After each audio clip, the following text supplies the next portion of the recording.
Hey everyone, my name's Aaron and I'm a realtor in Houston, Texas. I love working with home buyers. My favorite part?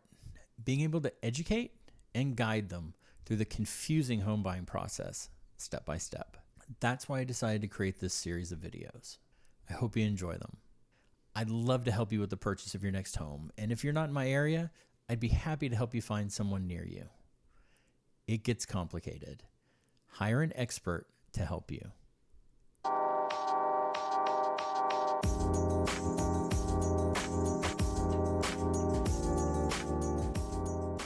When we start a home inspection, we are somewhat looking at everything. We are looking for, from top to bottom foundation to the top of the roof and everything in between.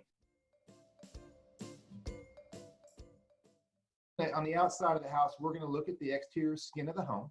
Okay. We're going to inspect that, make sure there's no penetrations or water protrusion points, anything like that. We're going to look at the gutter. We're going to look at the roof. If it's walkable, if the pitch isn't too bad, we're going to walk the roof. Okay. We're looking for wear, we're looking for damage, we're looking for anything that could cause a potential problem for the customer. Okay. We're going to look at the windows, all the siding, the fascia, the brick. Everything's got to be reviewed to make sure that there's nothing out of the norm, meaning cracks or wood rot or movement, things like that.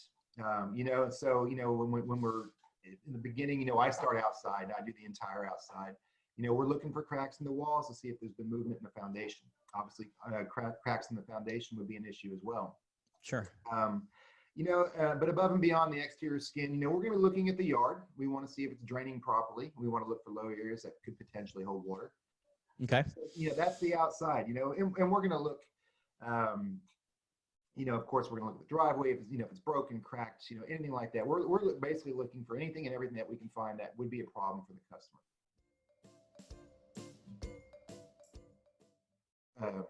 Offer other inspections as well. For example, a termite inspection, wood destroying insect report. We'll be looking on the exterior of the home to look for conditions that cause termites to come to the home. So we'll give you an example. The weep holes, those are one of the little holes in between the bricks. Okay. Sure. If people, and this happens a lot in the springtime when the guys ring your doorbell and they want to do the mulch in your front flower beds. These guys will just start throwing mulch and they end up covering up those weep holes. Well, if they do that, there's two things that can happen. From the home inspection side, you have the potential, if the mulch is up to those holes, then you have potential for water intrusion to reverse flow into those holes, which then could potentially rot out the base plate, the studs around the home. Okay. The second part, and this is going to be more from the termite side on the inspection, is we are looking for termite tubes. So if they cover up those weep holes, termites are going to find it more moist and they're going to find it dark, and that's where they're going to go in. That's where they're going to build their tunnels. Okay.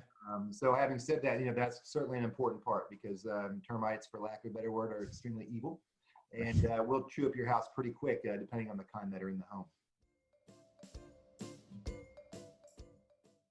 And once we get inside, every inspector does it a little bit different, but we're all going to check the same things. Some guys will go in, or gals will go in and they're going to check, one room, and, they'll check everything in that room. And then I know one specific guy, he actually checks everything in the room and then he shuts the door and doesn't go back.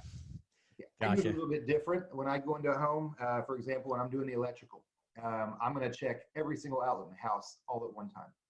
And so I basically put my back to the front door and I start taking rights all the way around the house until I get to the upstairs, and then I'll do the same thing. That way I don't miss any. And that way, the reason I do that is because that's the first time I'm in the room. Okay. But now, next time I'm going to go through and I'm going to probably check the air conditioning temperatures.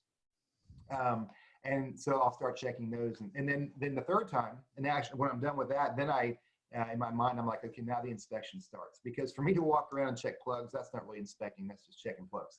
Sure. But once I put down my plug tester and I've got my clipboard in my hand and I'm walking around the home, now I'm looking for the things that I need to find.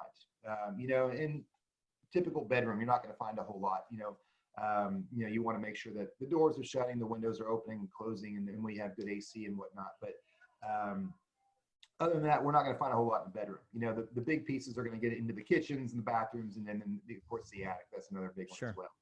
Okay. But once we get in the house, we're going to test all those systems. We're going to do temperature checks on your ACs. We're going to look at the water heaters and see, number one, the age. We want to see If it's an older unit, how old is it? And if we're getting to that point where it's going to need to be replaced. As we run the AC, it's the same kind of deal. We're going to look at the age of the ACs. We're going to look at how they're cooling and if they're cooling efficiently. And then we're going to document that as well. Gotcha. Yeah, that's the big systems. You have your top 5: foundation, roof, AC, plumbing, and electrical. Those are your top 5, and those are typically where we find the biggest items. But again, it's all going to depend on, on the home and how it's been cared for. So what about those roofs that you can't get up and walk? How do you know what's going on up there? Well, get our ladder up. We're going to go all the way around the house, right up to the fascia that we'll get, and we'll go to each side of the house and look. We do have a drone. The drones, while they get us some photos, they don't do as much as we wish they could. Right. I know some people sell them as the catch-all, but in reality, a decent drone, yes, you can get it up on the roof, but you're still not gonna be able to get into the cracks and crevices that I want to look at where the flashing is. If you ever look at a roof, on any home, where a wall meets shingle, you have some metal above it. That's called flashing, and that's what keeps the water out of the house. So right.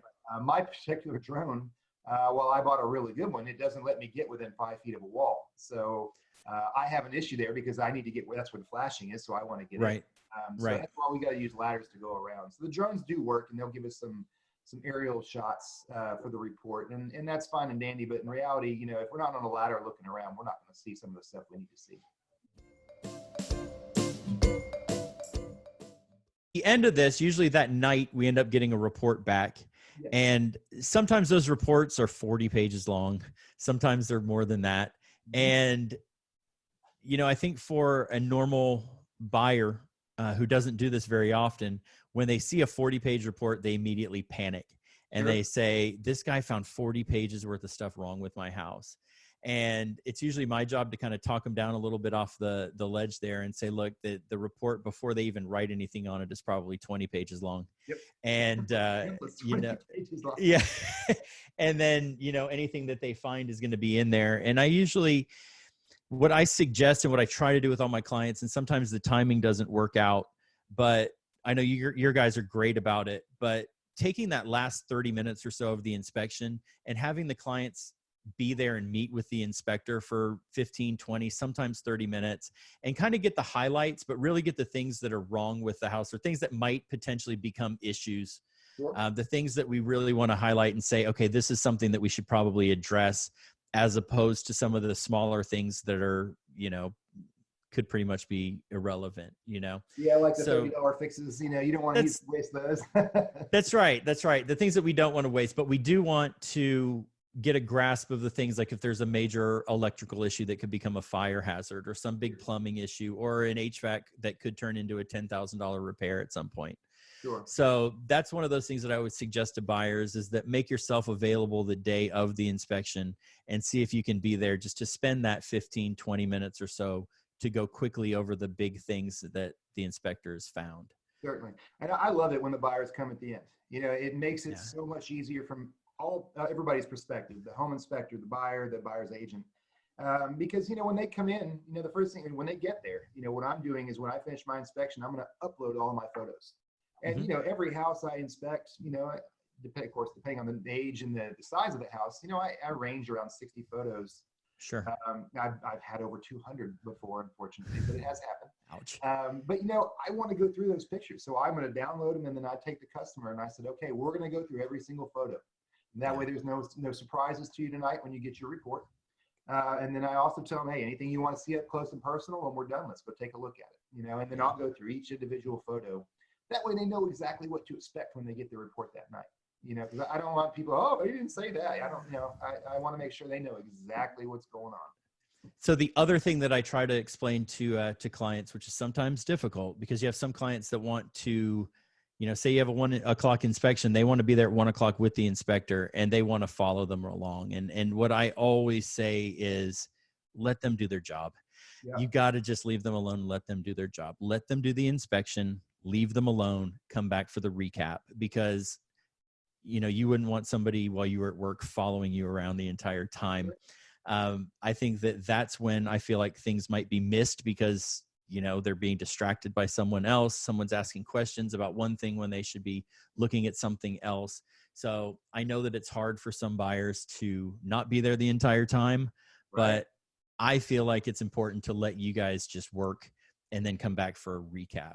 Yeah, you, So you couldn't be more right.